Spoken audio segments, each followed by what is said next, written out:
আজকে বানিয়ে নেব কুচো চিংড়ি দিয়ে দারুণ একটা রেসিপি।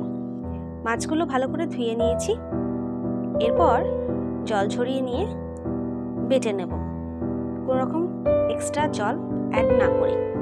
এরপর তাওয়ার মধ্যে তেল গরম করে আমি সর্ষের তেল দিয়েছি, কিন্তু আপনারাও সর্ষের তেলটাই দেবেন। এরপর একটু একটু করে মাছের পেস্টটা বড়ার আকার দিয়ে ভেজে তুলব। আপনারা চাইলে এর মধ্যে রসুন, আদা, পেঁয়াজ, সামান্য নুন, হলুদ দিতে পারেন। এটা অপশনাল, আপনারা এইভাবেও করতে পারেন, আবার ওইগুলো দিয়েও করতে পারেন। দুটোর টেস্ট কিন্তু সম্পূর্ণ আলাদা। তবে আমি আজ একরকমভাবে দেখাচ্ছি, পরে না হয় সেটাও আপনাদের সাথে অবশ্যই শেয়ার করব।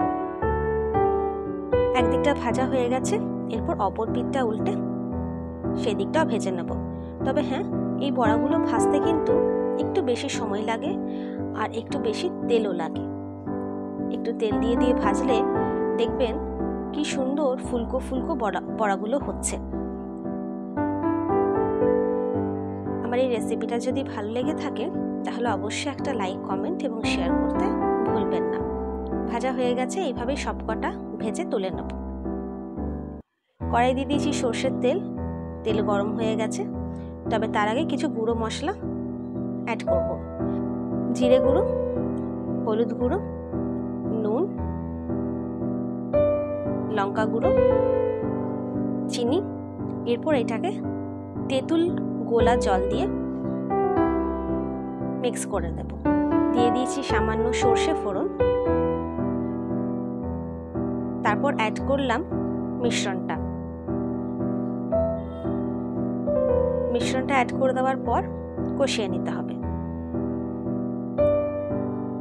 আমার এই ছোট্ট চ্যানেলে যারা নতুন, অনুরোধ থাকবে চ্যানেলটিকে সাবস্ক্রাইব করে পাশে থাকা বেল আইকনটা ক্লিক করে অল নোটিফিকেশনটাকে অন করে দেবেন।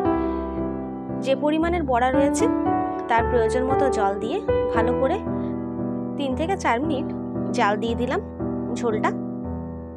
এরপর অ্যাড করে দেব মাছের বড়াগুলো দিয়ে বেশিক্ষণ জাল দেওয়ার প্রয়োজন নেই, তবে 2 মিনিট তো দিতেই হবে, তাই 2 মিনিট জাল দেব। পরের ভিডিওতে কিসের রেসিপি দেখতে চান অবশ্যই আমাকে জানাবেন। রেসিপিটা ভালো লাগলে একটা লাইক, কমেন্ট, শেয়ার করে দেবেন।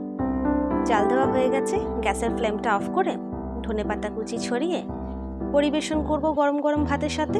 ধন্যবাদ।